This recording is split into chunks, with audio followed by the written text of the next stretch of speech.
Well, I got a shipment from Amazon, so we're doing 3 Hammond collection figures. They'll be separate videos. We're going to start with the Metri, move on to the Erie, and finally finish up with the only one of these that actually is from a film, the Corythosaurus.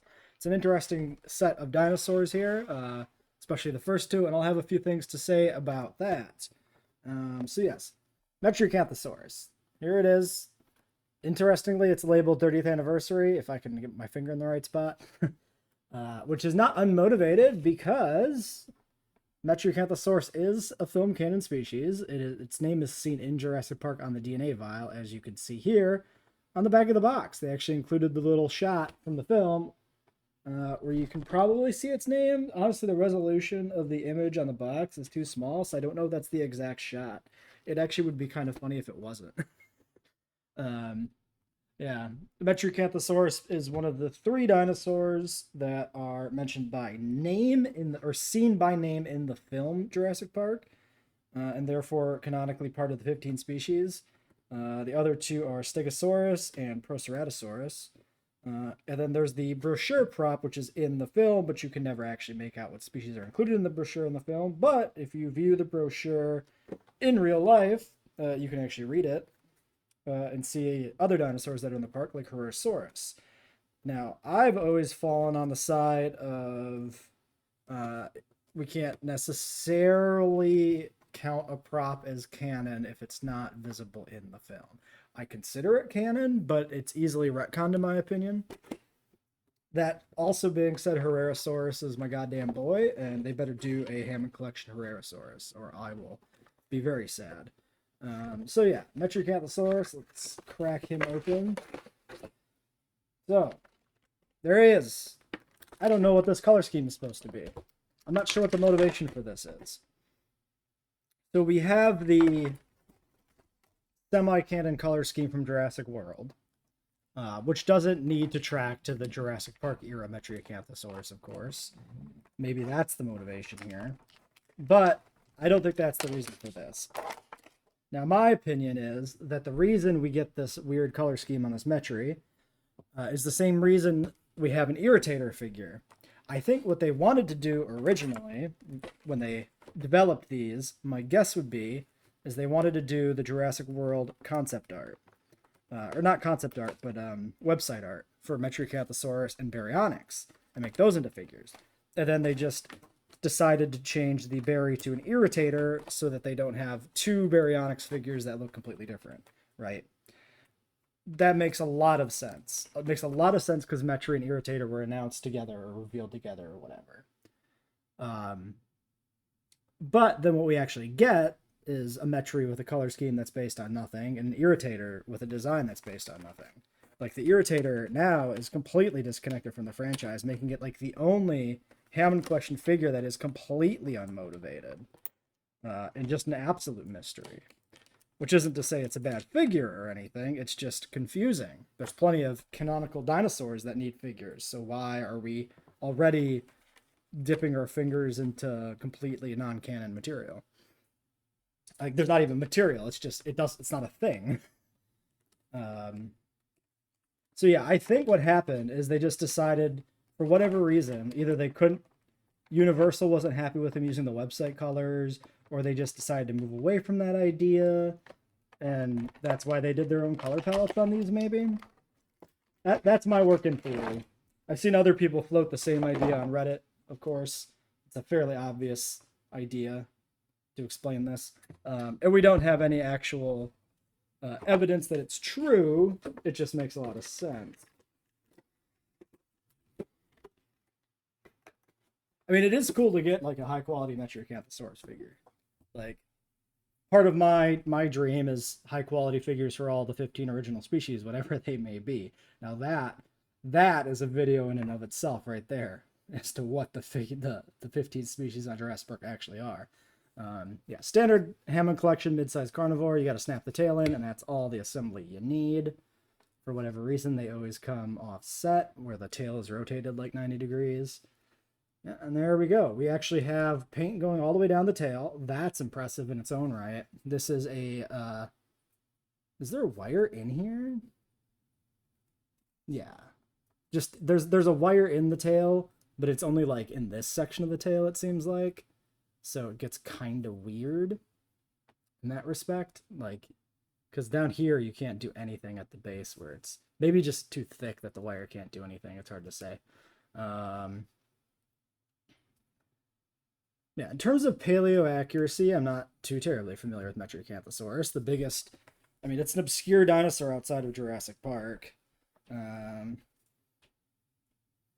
there's discussion that the creature that existed in Jurassic Park is arguably maybe Yangchuanosaurus because of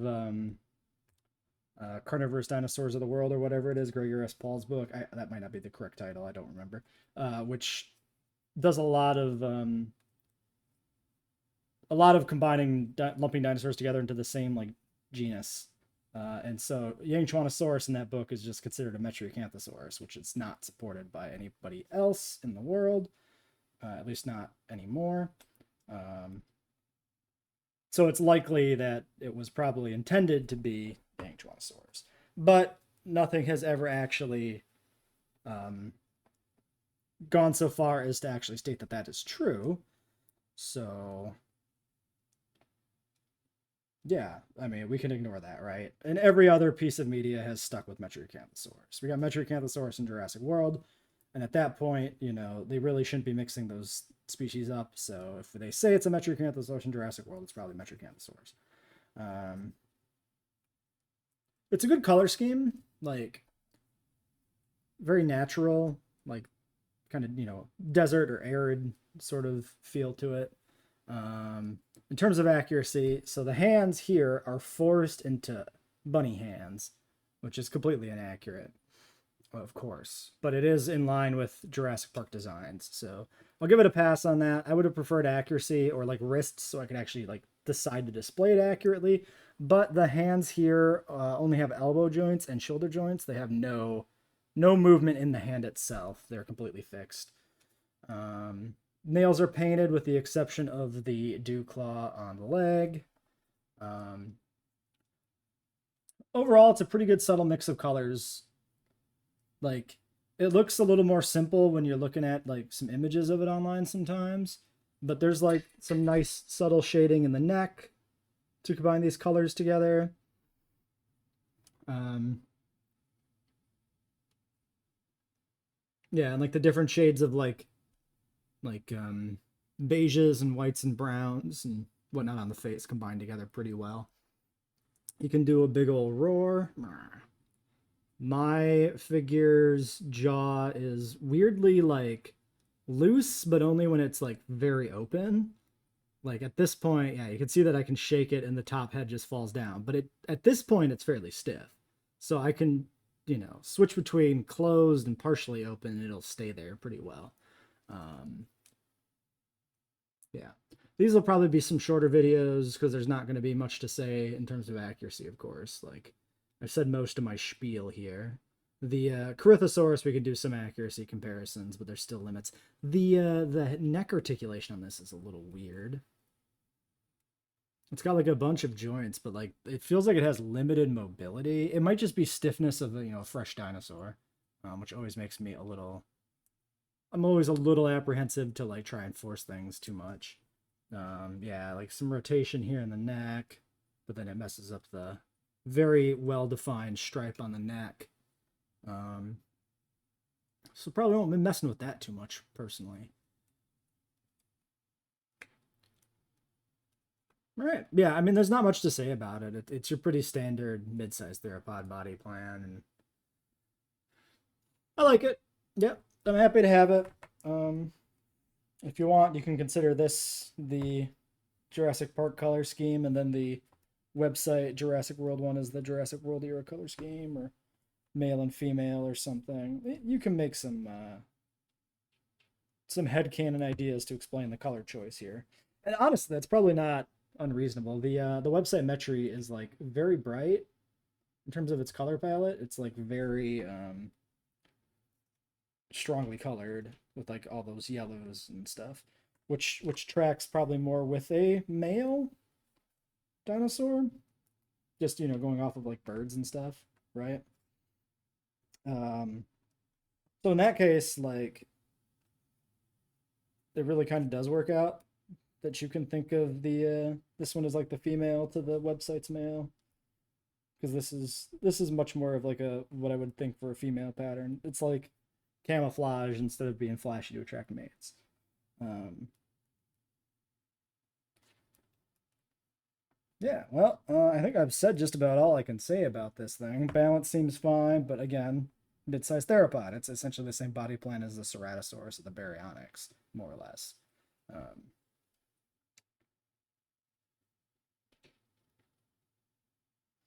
yep, yeah, I think we can just jump straight to ranking it.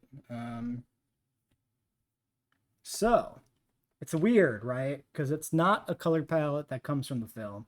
I've downranked dinosaurs before for that. I think we do downrank this for not using an existing color palette.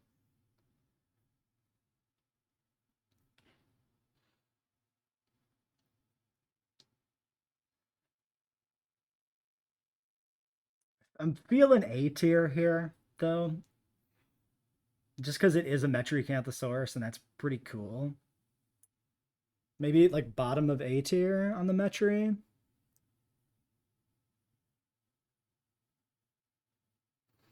That's probably where it goes.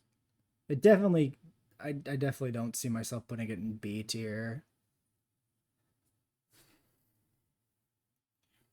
Although it is kind of weird that B tier is pretty sparse, but